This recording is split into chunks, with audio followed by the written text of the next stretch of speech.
दोस्तों छत्तीसगढ़ के रायपुर में एक अमासिवनी इलाका है। वहां पर एक पुलिस कॉलोनी है। वहां पर एक हस्बैंड वाइफ रहा करते थे। एक दिन एक डिलीवरी बॉय आता है और उस महिला के घर जाता है, जो कि मैं आपको बता चुकी हूँ कि एक हस्बैंड वाइफ रहा करते थे। उसी महिला के घर जाता है। उस महिला से पूछता है कि क्या आपके पति घर पे मौजूद है। वो महिला कहती कि नहीं। इसके बाद वो डिलीवरी बॉय उस महिला के घर के अंदर चला जाता है। इसके बाद दोनों बातें करते हैं, एक साथ संबंध बनाते हैं और घंटों घंटों समय भी बिताते हैं। लेकिन ये जो कुछ भी हो रहा था, ये पहली बार नहीं हुआ था। ये इससे पहले भी हो चुका था और इससे बाद में भी होता है। लेकिन दोस्तों, जैसे कि मैं अपनी हर वीडियो में आपको बताती हूँ कि जो अवैध संबंध का जो परिणाम होता है बहुत ही बुरा होता है। इसका परिणाम अच्छा नहीं होता है। वैसे ही इस वीडियो में ही होता है। इस अवैध संबंध की वजह से एक आदमी इस दुनिया को छोड़कर हमेशा के लिए चला जाता है। लेकिन आखिर हत्या किसकी होती है, कौन आदमी इस दुनिया को छोड़कर चला जाता है और किसको सजा मिलती है, इसकी पूरी जानकारी आपको इस वीडियो में मैं बताऊंगी। तो प्लीज़ मेरी वीडियो में लास्ट तक बने रहिएगा, क्योंकि हमारे ये वीडियो आपको पसंद आएगा और इसके अलावा आपको बहुत सारे सबक और सीख भी देगी। तो दोस्तों नमस्कार, आदाब। मैं हूँ ज्योति कुशवाहा और आपका ज्योति वॉइस चैनल में स्वागत है। उम्मीद करती हूँ कि ज्योति वॉइस की जो फैमिली होगी अच्छी होगी और अपना ख्याल रख रही होगी। दोस्तों वीडियो में आगे बढ़ने से पहले आप लोग से मेरी यही रिक्वेस्ट है, अगर आप लोग को मेरी ये वीडियो पसंद आएगी तो प्लीज़ मेरी वीडियो को एक लाइक जरूर करिएगा, क्योंकि आपका एक लाइक से हमारा हौसला बढ़ता है, हमको मोटिवेशन मिलता है कि आप लोग के बीच में जो क्राइम की सच्ची घटना है इस घटना को ला सकूं और इस घटना से रूबरू करा सकूं। अगर आप लोग मेरे चैनल पर पहली बार आए हैं तो प्लीज़ मेरे चैनल को भी सब्सक्राइब करिएगा, क्योंकि हमारी इस चैनल पर रोजाना इसी तरह की जो क्राइम की सच्ची घटना ही घटना आती रहेगी। तो चलिए ज़्यादा देर नहीं करते हैं, आखिर इस घटना कहाँ की है, इसमें क्या होता है, घटना कब की है, इसकी पूरी जानकारी मैं आपको विस्तार से बताती हूँ। तो दोस्तों आज की जो सच्ची घटना है, ये घटना छत्तीसगढ़ के रायपुर का एक इलाका है। वहाँ एक अमासिवनी इलाका है। वहाँ पर एक पुलिस कॉलोनी है और उसी पुलिस कॉलोनी में एक पति पत्नी यानी कि एक हस्बैंड वाइफ रहा करते थे। पति का नाम होता है शिशुपाल सिंह और पत्नी होती है जोली सिंह। शिशुपाल जो कि कुसमुका पुलिस में डाक हेल्डर का काम करता था और जो उसकी पत्नी होती है जोली, वो हाउस वाइफ होती है और वो अपने घर का काम करती, अपने पति को देखभाल करती और इसके अलावा उसे सोशल मीडिया पर यानी कि टिकटॉक पर जो वीडियो बनाया जाता है उस वीडियो बनाने का बहुत ही शौक था। इसीलिए हमेशा वो सोशल मीडिया पर एक्टिव रखती थी। वो चाहती थी कि वो अपने सुंदरता को सोशल मीडिया पर दिखाए, वो ज़्यादा पॉपुलर हो जाए, जिसकी वजह से वो घर का पूरा काम निपटा लेती। और निपटाने के बाद जो टिकटॉक पर जब उसे पता चलता है कि टिकटॉक पर जो वीडियो बनता है कुछ सेकेंड का, और उस टिकटॉक पर वीडियो बनाने लगती है, पूरा घर का काम करती। जब उसके पति काम पर चले जाते तो इस तरह की वीडियो बनाया करती थी। हालांकि जो जॉली होती है उसकी शादी को 10 साल हो चुके थे, इसके बावजूद उसका कोई बच्चा नहीं होता है, जिसकी वजह से वो बहुत ही फ्री होती है। घर का काम करने के बाद ये सब काम करती। लेकिन जब वो टिकटॉक पर वीडियो बनाने लगती है तो उसके अच्छे खासे व्यूवर्स आने लगते हैं, उसके फॉलोअर्स बढ़ने लगते हैं। और जब फॉलोअर्स बढ़ते हैं तो उसे ये भी पता चलता है कि एक ऐसा ऐप है जो कि दूसरे को प्ले करके रील्स बनाया जाए तो इसमें बहुत ही ज़्यादा पॉपुलैरिटी मिलते हैं और बहुत ज़्यादा व्यूज भी आते हैं। जब इस तरह की बात उसे पता चलती है तो उसी तरह का वो वीडियो बनाने लगती है एक राहुल नाम के लड़के के साथ। और जब उसके साथ वीडियो बनाया करती थी तो उसके जो वीडियो होते हैं बहुत ज़्यादा उसमें व्यूज आते थे, बहुत ही ज़्यादा पॉपुलर हो जाते थे, जिसकी वजह से उसके अच्छा खासा फॉलोअर्स भी बढ़ने लगते हैं। लेकिन जो राहुल था उससे हमेशा सोशल मीडिया के जरिए ही बात होती थी। उसे ऐसी न ही फ़ोन कॉल्स पर बात होती थी और ना ही व्हाट्सएप पर बात होती थी।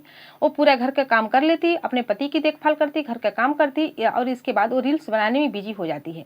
ऐसे ही कुछ साल का समय बीता है। जब कुछ साल का समय बीतता है तो इसके बाद कोरोना काल आ जाता है। जब कोरोना काल आ जाता है तो सभी चीज़ें ठप हो जाती है, बंद हो जाती है।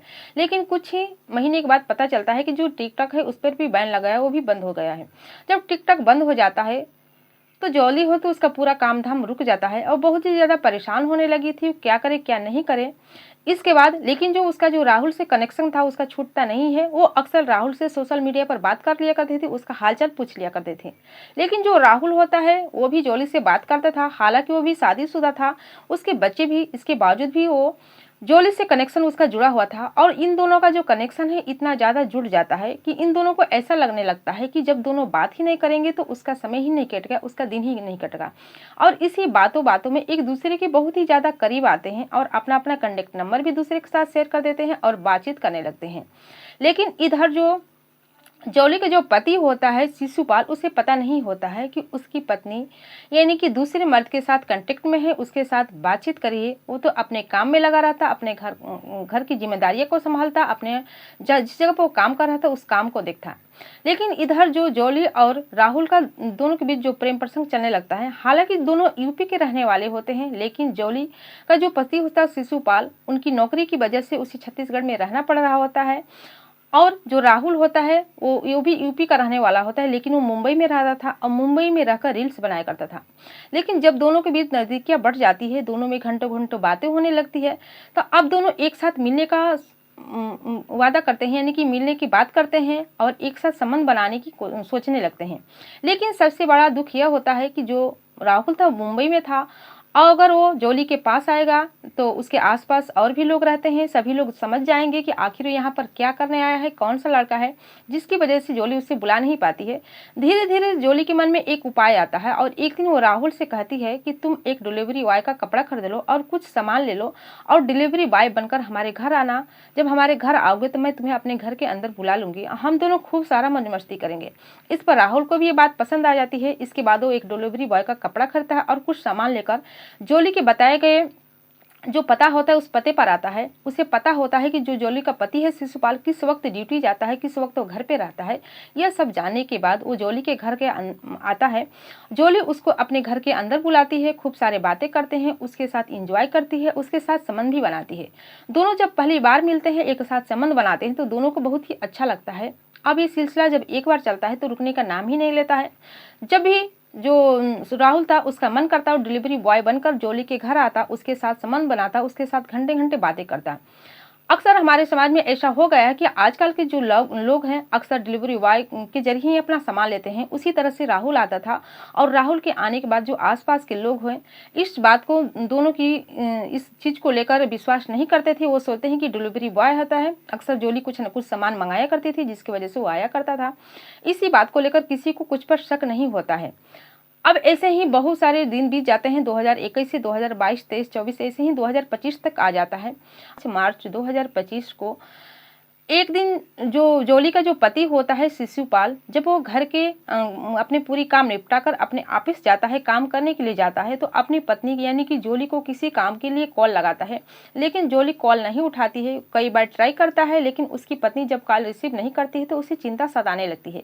फिर 1-2 घंटे रुक कर फिर अपनी पत्नी जॉली को कॉल लगाता है, फिर नहीं उठाती है तो समझ जाता है कि जरूर जॉली जो मेरी पत्नी है नहा रही होगी जिसकी वजह से कॉल नहीं उठा रही है। लेकिन लगातार कई बार कॉल करता है लेकिन उसकी पत्नी उसके कॉल को नहीं उठाती है, जिसकी वजह से बहुत ही परेशान हो जाता है। लेकिन अभी उसकी ड्यूटी खत्म नहीं हुई होती है, शाम का समय हो चुका होता है। इसके बाद सोचता है क्यों ना आसपास के जो लोग हैं उससे कॉल किया जाए और पूछा जाए कि आखिर मेरी पत्नी घर के अंदर मौजूद है या नहीं है, या उसके साथ कोई और घटना घट गई है, जिसकी वजह से वो पड़ोस में रहने वाले एक लड़की पर कॉल करता है। कॉल करके कहता है कि तुम मेरे घर के अंदर जाओ, देखो मेरी पत्नी कहाँ है, किस स्थिति में है, क्योंकि मैंने अपनी पत्नी को कई बार कॉल लगाया, मेरी कॉल को रिसीव नहीं कर रही है। इसके बाद वो लड़का शिशुपाल से बात करते करते यानी कि शिशुपाल उस कॉल पर लाइन पर रहता है और बात करते करते उसके घर जाता है तो देखता है कि घर का जो मेन दरवाजा है उसमें कुंडी लगा हुआ है। वो शिशुपाल को बताता है। शिशुपाल कहता है कि तुम दरवाजा खोलकर घर के अंदर जाओ। वो लड़का दरवाजा खोल के घर के अंदर जाता है तो कुछ खून के छींटे देखता है। इसके बाद शिशुपाल को इस वक्त के बारे में बताता है तो शिशुपाल कहता है कि तुम और अंदर जाओ। अंदर जाकर देखता है तो जो जॉली है उसकी हालत को देखकर वो चीखने चिल्लाने लगता है। इधर शिशुपाल को अंदाजा लग चुका था कि उसके घर में जरूर बहुत ही बड़ी घटना घट चुकी है, जिसकी वजह से वो ऑफिस से जल्दी जल्दी अपने घर आता है। जब अपने घर आता है तो उसके घर में बहुत सारे लोग इकट्ठा हो चुके थे, बहुत सारी संख्या में भीड़ लग चुकी थी। शिशुपाल अपनी पत्नी की इस तरह की डेड बॉडी को देखकर चीख चीख कर रोने लगता है, चीख कर चिल्लाने लगता है।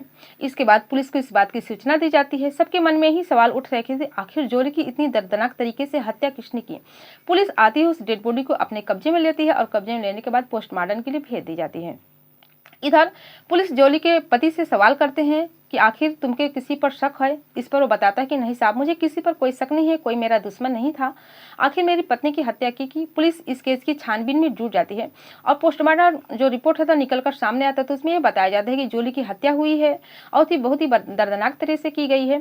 हालांकि सभी के मन में ये सवाल उठ रहे थे कि आखिर जॉली का कातिल कौन हो सकता है। वो तो अपने पति के साथ रहते थे, लेकिन कुछ लोगों से पता चलता है कि जॉली और उसके पति में अक्सर लड़ाइयाँ झगड़ा हुई करती थी बच्ची को लेकर। लेकिन जैसे कि दोस्तों आप लोगों को भी पता होगा कि अगर आसपास आपके आसपास भी कोई लोग होंगे, कोई लड़ाई झगड़ा कर रहे होंगे, तो आपके कानों में भी ये आवाज़ जाती होगी, तो आप अंदाज़ा लगा सकते हैं कि इनकी पति पत्नी में लड़ाई हो रही है या इनके परिवार में किसी चीज़ को लेकर लड़ाई हो रही है। वैसे ही जोली के पति पत्नी में होता था, जिससे कि आसपास के जो पड़ोसी से सुनते थे। अब पड़ोसी भी पुलिस को बताते हैं कि जोली का अक्सर अपने पति से लड़ाई झगड़ा हुआ करता था, अक्सर बहस हुआ करती थी, जिसकी वजह से पुलिस का सीधा शक उसके पति शिशुपाल पर जाता है। शिशुपाल को पुलिस गिरफ्तार करती है और थाने में ले जाती है, पूछताछ करने लगती है। तो इस पर जो शिशुपाल होता है बुरी तरह से रोने लगता है और कहता है कि हाँ साहब, मैंने अपनी पत्नी के साथ लड़ाई झगड़ा की, मेरी पत्नी मेरे साथ लड़ती थी, झगड़ती थी, लेकिन यकीन मानिए मैंने अपनी पत्नी की हत्या नहीं की। इसके बाद जो शिशुपाल है वो भी ये भी बताता है कि मेरी पत्नी का अवैध संबंध था, उस लड़के का नाम राहुल है, लेकिन वो कहाँ का रहने वाला है मुझे नहीं पता, और मेरी पत्नी मुझे छोड़कर उस राहुल के साथ शादी करना चाहती थी, जो कि मैं अपनी पत्नी से बहुत ही प्रेम करता था और मैं नहीं चाहता था कि मेरी पत्नी मुझे छोड़े। इसी बात को लेकर मेरी पत्नी और मुझ में हमेशा लड़ाइयाँ हुआ करती थी। जब वो राहुल का नाम बताता है, साथ में ये भी बताता है कि उस लड़के के साथ मेरी पत्नी का अवैध संबंध था, उससे शादी करना चाहती थी, तो पुलिस को इतना क्लू मिलना ही काफ़ी था। और राहुल के बारे में छानबीन करते हैं। उसकी जो पत्नी होती है उसका मोबाइल नंबर को देखा जाता है, तो उसमें एक नंबर पाया जाता है कि जो कि राहुल के नाम से निकलता है। अब राहुल के मोबाइल नंबर का जो लोकेशन है वो देखा जाता है, उसी के जरिए राहुल का पता लगाया जाता है, जो कि यूपी का रहने वाला होता है, उस समय अपने गाँव में ही मौजूद होता है। इसके बाद पुलिस राहुल को गिरफ्तार करती है और गिरफ्तार करके थाने लेकर आती है और जोली के बारे में पूछताछ करती है। पहले तो राहुल इसके बारे में कुछ बताता नहीं है, लेकिन जब पुलिस अपने तरीके से छानबीन करती है तो राहुल पूरी तरह से सच उगल देता है और रोकर बताता है कि हाँ साहब, जोली की हत्या मैंने ही की है, क्योंकि जोली और हम एक दूसरे से प्यार करते थे और प्यार करने के बाद हम दोनों एक साथ मिलते जुलते थे, एक साथ संबंध भी बनाते थे। लेकिन मुझे नहीं पता था, मैं अपनी पत्नी को धोखा दे रहा था, मेरे बच्चे भी हैं, और जोली अपने पति को धोखा दे रही थी, लेकिन मुझे ये नहीं पता था कि इस अवैध संबंध, यही जो जोली है जिसे मैं प्यार करता हूँ, मेरी की एक दिन मेरे गले की हड्डी बन जाएगी। अक्सर जो जोली है हमेशा राहुल से या कहती थी कि तुम मुझसे शादी कर लो, मैं अपने पति से खुश नहीं हूँ, मैं माँ बनना चाहती हूँ, मैं अपने पति से माँ नहीं बन रही हूँ, मैं तुम्हारे साथ शादी करके तुम्हारे बच्चे की माँ बनना चाहती हूँ। लेकिन जो राहुल था शादी करने के लिए तैयार नहीं होता है, वो अपनी यानी कि जोली को समझाता था कि तुम शादीशुदा हो, मैं भी शादीशुदा हूँ, मेरे बच्चे हैं, मैं अपनी पत्नी को धोखा नहीं दे सकता, मैं अपना परिवार नहीं छोड़ सकता, मैं अपने बच्चे को नहीं छोड़ सकता। लेकिन इधर जो जोली थी हमेशा राहुल को परेशान किया करती थी, उसको धमकियाँ दिया करते थे कि जब तुम मुझसे शादी नहीं करोगे तो तुम्हारे कुछ कॉल्स है, कुछ वीडियो है जो कि मेरे साथ समय बिताई हुई, ये जो वीडियो तुम्हारे परिवार वालों को दिखा दूंगी, जिससे कि तुम कहीं का नहीं रहोगे। इस पर जो राहुल होता है बहुत ही परेशान हो जाता है, उसे समझ में नहीं आ रहा था कि करे तो क्या करे। इसके बाद वो परेशान होकर इस तरह का कदम उठाता है कि जोली को इस दुनिया से ही हटा देता है। जब इस तरह की कहानी राहुल पुलिस वालों को बताता है तो पुलिस भी उसकी इस बात को सुनकर दंग रह जाते हैं। पुलिस अक्सर जो राहुल था वो अपने पति को, अपने परिवार को नहीं छोड़ना चाहता था, नहीं अपने बच्चे को छोड़ना चाहता था, लेकिन जोली की इस हरकतों से परेशान होकर उसने जोली को ही इस रास्ते से हटाने का प्लान बना लिया। लेकिन राहुल ये भी बताता है कि मैंने अपने इस घटना को इतनी अच्छे तरीके से अंजाम दिया था, मुझे नहीं पता था कि आप लोग मुझे पकड़ पाएंगे, लेकिन मैं पकड़ा गया। इसके बाद पुलिस राहुल को तहरीर पर उसे जेल के सलाखों के पीछे डाल देती है।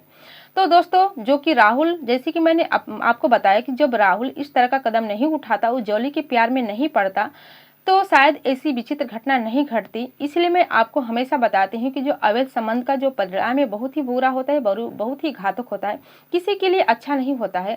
शुरू में तो आपको बहुत कुछ अच्छी लगेगी, शुरू में आप किसी की बातों को ध्यान नहीं देंगे, लेकिन बाद में आपको पछताने के अलावा और कुछ नहीं होता है। जैसे कि राहुल के साथ हुआ, वो पहली बार में ही मान लेता, अपने आप को मना लेता और इस तरह के काम में नहीं पड़ता, इस तरह के अवैध संबंध में नहीं पड़ता, तो शायद आज वो अपनी पत्नी और बच्चों के साथ रहता। अब तो ना ही उसे अपनी गर्लफ्रेंड मिलेगी, ना ही प्रेमिका मिलेगी, ना ही अपनी पत्नी का साथ मिलेगा और ना ही बच्चों का साथ मिलेगा, क्योंकि अब तो जेल के सलाखों के पीछे चला गया। तो दोस्तों, मैं आप लोग से यही कहना चाहूंगी कि आप जो भी काम करें काफी सोच समझ कर करें, कि जो कोई भी लोग आपसे जुड़े हुए हैं वो भी सही सलामत रहे, उनको भी अच्छा लगे और आपको भी अच्छा लगे। बाकी दोस्तों, इस कहानी के जरिए आपकी क्या राय है, आप अपनी भी राय हमें कमेंट सेक्शन में जरूर बताइएगा, क्योंकि आपका कमेंट का मुझे बेहद इंतजार है। और ये कहानी, ये घटना सुनाने का उद्देश्य आपको दुखी करना, परेशान करना नहीं है, बल्कि जागरूक करना, सचेत करना है कि आप भी सावधान हो जाइए, सतर्क हो जाइए। और जाते जाते मैं आपसे ये भी कहूँगी कि जो कोई भी मेरी वीडियो जहाँ से भी देख रहे हैं, अपना नाम और अपनी जगह का नाम कमेंट सेक्शन में ज़रूर बताएं, ताकि आने वाले अगली वीडियो में उन दर्शकों का नाम ले सकूं और दिल से धन्यवाद कह सकूं। फिर मिलती हूँ अगले दिन नई कहानी के साथ, नई घटना के साथ। तब तक के लिए जय हिंद, जय भारत।